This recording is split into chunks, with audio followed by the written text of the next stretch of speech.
Hi everyone, it's Aisha Chidole from the Chidole Law Firm. I'm an immigration attorney in Orlando, Florida area. I represent clients all over the United States with their family immigration matters, so in all 50 United States. It doesn't matter where you're located, so definitely share this video with your friends, your family, that need immigration assistance, because we'd love to assist them. My number here is 407-995-6567. So today I want to talk about residence requirement for filing a VAWA petition. For those who don't know, VAWA is something that's filed by abused spouses, children, and parents of U.S. citizens, or sometimes green card holders in the case of children and spouses.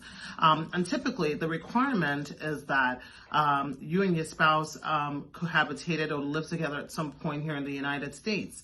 But sometimes, abuse might have occurred or outside of the United States, or you didn't live in the United States. So people always ask, well, what if we don't live in the U.S., but my spouse has abused me? What do I qualify for if my spouse is a U.S. citizen? So the answer is that it really depends. So there are two times where you don't live in the U.S., but you're married to a U.S. citizen that you can qualify to self-petition even though you're outside the country. The two times are, one, if you are married to a U.S.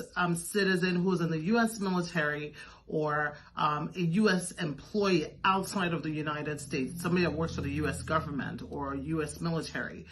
In that case, even if the abuse occurred outside of the United States, you will still qualify to self-petition. The second scenario is if you and your U.S. citizen spouse lived in America at some point and the abuse took place there, and then, maybe because of the abuse it was too bad for you and you left the country, or you guys moved somewhere else.